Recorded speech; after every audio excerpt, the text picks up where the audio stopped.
Good morning students. हम लोग आज करेंगे मांग का नियम। ठीक है,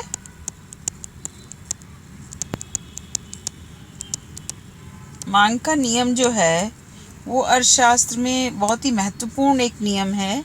उसको आप ऐसे समझें कि अर्थशास्त्र की आधारशिला है ना। तो मांग का नियम जानने से पहले हम समझेंगे कि मांग आखिर क्या है, कि मांग किसे कहते हैं, मांग का अर्थ क्या है। अब देखिए, मांग जो है एक विशिष्ट अर्थ में हम इसको प्रयुक्त करते हैं, है ना। मांग का अर्थ ये होता है कि किसी भी वस्तु की मांग, किसी कीमत विशेष पर, किसी स्थान विशेष में, एक समय में उस वस्तु की जाने वाली मांगी गई मात्रा को हम मांग कहते हैं। इसमें आप ऐसे समझें कि किसी वस्तु की कोई भी कीमत है ना, उस कीमत पर किसी स्थान विशेष पर, किसी स्थान विशेष पर और किसी समय विशेष में, है ना। ये सब बातें बहुत महत्वपूर्ण है। ये तीनों ही फैक्टर्स महत्वपूर्ण है कि एक वस्तु की क्या कीमत है और कौन सा स्थान है और कौन से समय में उसकी क्या मांग की गई है। ठीक है, आप इसको ऐसा समझें कि एक पर्टिकुलर जूता है ना, उसकी मांग, उसकी कीमत है 1000 रुपया, और जयपुर में पर्टिकुलर शॉप पर, ठीक है, जयपुर में, और तारीख आज की तारीख में, है ना, आज की तारीख में, आज की डेट में, दिनांक में,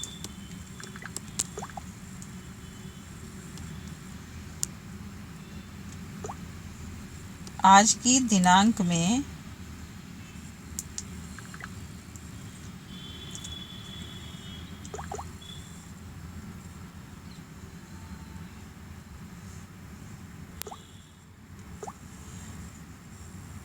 आज की तारीख में ये 3 चीज़ें हैं।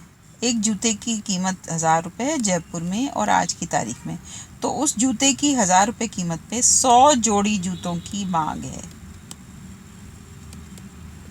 तो उसे हम क्या कहेंगे? मांग। समझ गए आप? तो इसे हम मांग कहते हैं। अब मांग का नियम हम देखें कि मांग का नियम क्या है। मांग के नियम से हमारा तात्पर्य ये है कि किसी भी वस्तु की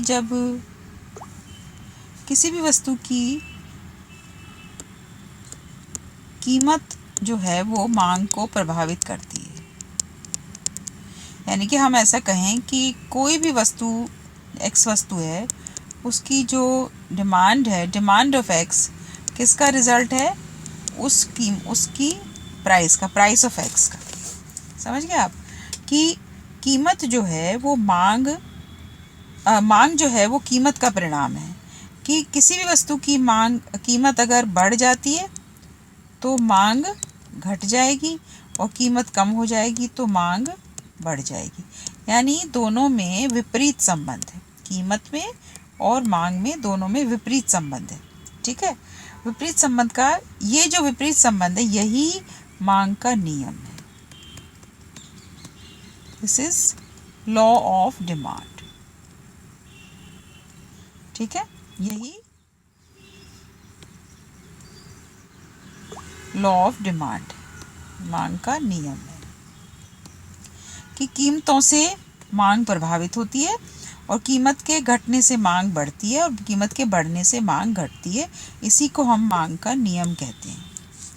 इसको अगर हम इस तरह से देखें कि एग्जैक्ट मांग की परिभाषा करें तो हम इस प्रकार से इसको समझेंगे कि अन्य बातें स्थिर रहने पर एक वस्तु की कीमत के घटने पर उस वस्तु की मांग की मात्रा में वृद्धि होती है और कीमत के बढ़ने पर उस वस्तु की मांग में गिरावट आएगी, है ना। तो इसमें हमने जो बात, एक स्पेसिफिक बात की वो है अन्य बातें स्थिर रहने पर।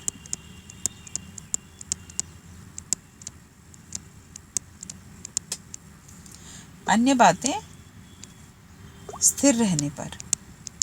अभी अन्य बातें क्या है? इसको आप ऐसे समझें कि अन्य वो बातें जो मांग को प्रभावित करती हैं। कीमत तो प्रभावित करती ही है मांग को, है ना, लेकिन और बातें भी प्रभावित करती हैं। क्या? उपभोक्ता की आय, आमदनी, है ना, उपभोक्ता की आय प्रभावित करती है। तो अगर आय बढ़ जाएगी तो ऑफ कोर्स वस्तुओं की मांग बढ़ जाएगी। किसी भी व्यक्ति की आय बढ़ती है तो वो ज़्यादा वस्तुओं की डिमांड करता है। तो आय स्थिर रहनी चाहिए, ठीक है। दूसरा, उपभोक्ता की पसंद।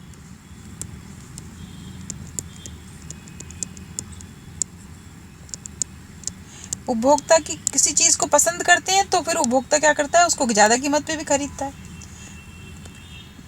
फिर तीसरा, अन्य वस्तुओं की कीमतें,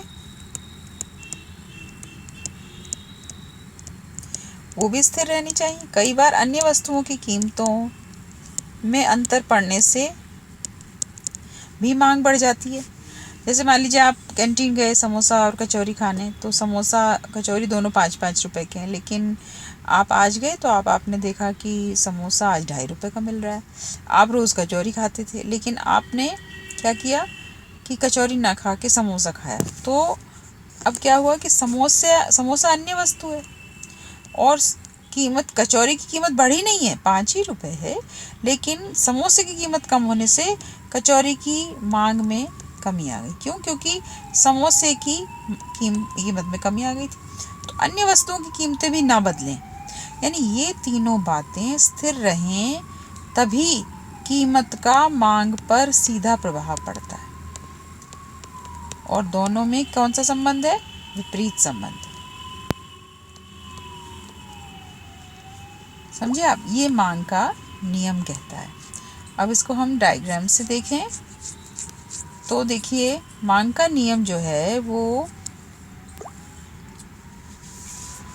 बेसिकली, अगर हम मांग को इधर लें और कीमत को, ये हम इस प्रकार से इसका डायग्राम देखें, इधर हम मांग की मात्रा और इधर हम लें कीमत, ठीक है।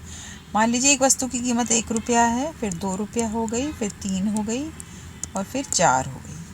उस वस्तु की जब उस वस्तु की कीमत कम है, मान 4 रुपया है, तो मांग है 1, फिर कीमत कम हो गई, 3 रुपया हो गई तो मांग होगी 2, फिर 3 और फिर 4।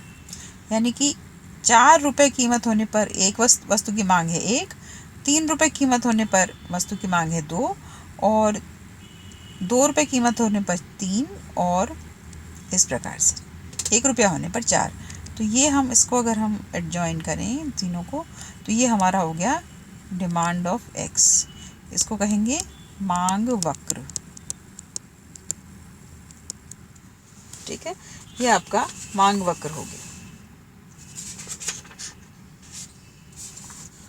अब देखिए, हम इसको इस तरह से समझें कि जो मांग है आपकी, एक उपभोक्ता की जो मांग है, वो जो हमने कहा अन्य वस्तुओं पर, अन्य बातें स्थिर रहने पर, है ना, यानी कि किसी भी वस्तु की डिमांड किस पर निर्भर करती है? उस वस्तु की कीमत पर, उपभोक्ता के टेस्ट पर, अन्य वस्तुओं की प्राइस ऑफ वाई, अन्य वस्तुओं की कीमतों पर, फिर और बहुत सारी चीज़ें हैं जैसे वेदर, मौसम पर, जनसंख्या के आकार पर, भावी कीमतों की, फ्यूचर की प्राइसेस पर, फिर उपभोक्ता की आय इत्यादि, इन सब पर निर्भर करेगा, है ना। तो ये अगर सब स्थिर रहेंगे तभी ये एक्स की डिमांड जो है वो डिमांड ऑफ एक्स किसका फंक्शन होगी? प्राइस ऑफ एक्स का। अब हम इसको ऐसे देखें कि मांग अनुसूची क्या है। तो मांग अनुसूची का अर्थ ये हुआ कि डिफरेंट जैसे हमने डायग्राम बनाया, तो मान लीजिए एक्स वस्तु की मांग और एक्स वस्तु की ये demand of x and price of x. 4 रुपया कीमत होने पर एक डिमांड है, 3 होने पर 2, 2 होने पर 3, 1 होने पर 4, है ना। इसको हम कहेंगे मांग अनुसूची, राइट। और इसी का अपन ने डायग्राम बनाया था इस प्रकार से। इधर हम ले लें डिमांड ऑफ एक्स और इधर हम ले लें प्राइस ऑफ एक्स। तो ये हमारा हो गया डिमांड कर्व, ठीक है। अब ये जो मांग का नियम है उसमें हम फर्दर चलें, इसमें हम आगे देखें। इसमें हम प्रतिस्थापन प्रभाव और आय प्रभाव, 2 प्रभावों को देखते हैं, है ना। तो ये अब हम कल करेंगे और तब तक के लिए आप इसको ध्यान से देख लीजिए। Okay students.